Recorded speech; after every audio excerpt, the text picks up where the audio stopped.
Hello. नमस्कार मित्रों। आज मैं आपको अपने पिछले जन्म की कहानी सुनाने जा रहा हूं। मित्रों, पिछले जन्म में एक दिन रात को मैं सो रहा था, गहरी नींद में था कि अचानक क्या देखता हूं, दो काले काले भयानक बड़े बड़े दांतों वाले भूत आते हैं। वो मुझे खींच के पकड़ के ले जाना चाहते हैं। मैंने देख के डर गया और मैंने पूछा, आप कौन हैं, मुझे कहाँ ले जा रहे हो? तो उन्होंने कहा कि सुन, हम तुझे यमराज की अदालत में ले जा रहे हैं, वहां तेरे लिए न्याय होगा।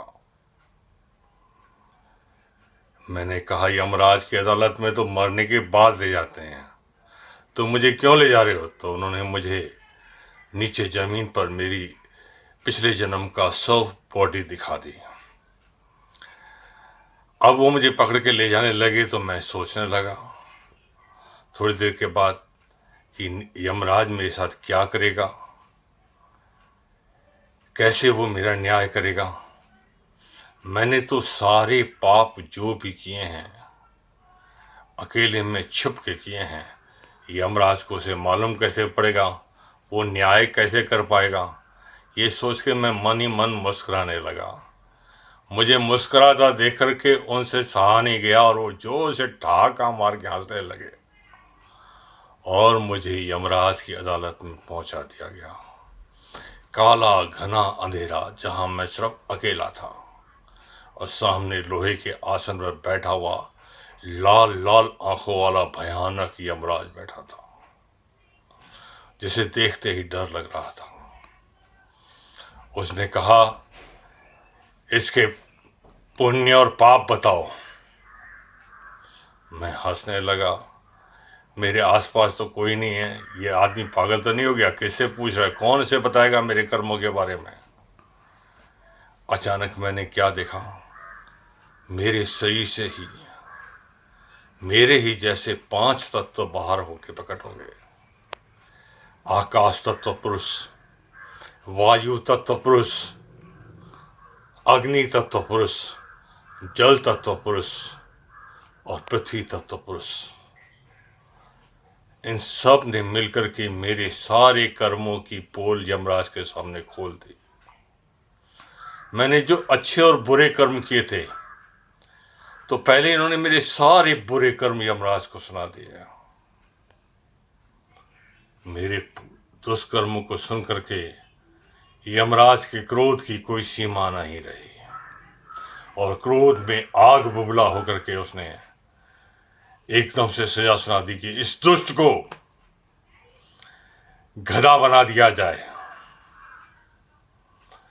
यमराज की ये बात सुन करके वो पांचों पुरुष हाथ जोड़ के बोले, क्षमा महाराज, अब आप पहले इसके पुण्य भी सुन लीजिए। फिर उन्होंने मेरे पुण्य बताने शुरू किए। मेरे पुण्यों को सुनने के बाद यमराज सोचने के लिए मजबूर हो गया और कहने लगा, ये तो बहुत गलत बात हो गई। मैंने इसे गधा बनने की सजा सुना दी है। मेरी वाणी भी झूठी नहीं होनी चाहिए और इस जीव के साथ, इस आत्मा के साथ अन्याय भी नहीं होना चाहिए। पुण्य और पाप दोनों सुनने के बाद मेरा निर्णय कहता है कि इसे इंसान बनाना चाहिए, परंतु मेरी बात भी झूठी नहीं होनी चाहिए। ये सोच करके उसने सारी दरबार को इकट्ठा किया और सबने मिलकर के सलाह मशवरा किया और थोड़ी देर के बाद में यमराज फिर मेरे सामने प्रकट हो गए और बोले, सुन जीव आत्मा, हम सब ने मिलकर के ये निर्णय लिया है कि तू जिसे गधा भी बना रहे और इंसान भी बन जाए, इसीलिए तुझे इंसान बना करके हम भारत देश के मुंबई क्षेत्र में छोड़ देंगे, जहां दिन भर मजदूरी करने के बाद इंसान सिर्फ उम्मीदें ही पाता है। वो इंसान भी रहता है और गधा भी रहता है। इसलिए तुझे वहां ही छोड़ दिया जाएगा। यमराज की ये बात सुनकर मैं थर थर कांपने लगा। महाराज, महाराज क्षमा कर दो, मेरी बात सुनो। यमराज ने कहा, यहाँ किसी से कुछ नहीं सुना जाता। यहाँ जो न्याय होता है वो सुनिश्चित एक बार कह दिया जाता है, वो ही होता है। मैंने कहा, पर हमारी पृथ्वी पर तो रिवाज है, किसी को भी फांसी की सजा दी जाती है तो पहले उससे उसकी अंतिम इच्छा जरूर पूछते हैं। महाराज, क्या आप मेरे से मेरी अंतिम इच्छा भी नहीं पूछेंगे? यमराज ने कहा, बोल तुझे क्या चाहिए? मैंने कहा, महाराज सब इतना बता दीजिए कि इंसान ऐसा क्या करे कि उसे फिर आपकी अदालत में उपस्थित नहीं होना पड़े। मेरी ये बात सुनकर के यमराज कुछ देर के लिए चुप रह गया और फिर हंसते हुए बोला। अब यमराज के चेहरे में काफी सौम्यता थी। वो धीरे धीरे धर्मराज के रूप में बदलता गया और बोला, सुन वत्स, तूने जन कल्याण के लिए बहुत ही अच्छा सवाल पूछा है। इससे मैं प्रसन्न हुआ हूं और तुझे इस प्रश्न का उत्तर अवश्य ही दूंगा। मित्रों, यमराज के दिए उत्तर को सुनने के लिए इस धारावाहिक की अगली एपिसोड की प्रतीक्षा कीजिए। तब तक के लिए मुझे आज्ञा दीजिए।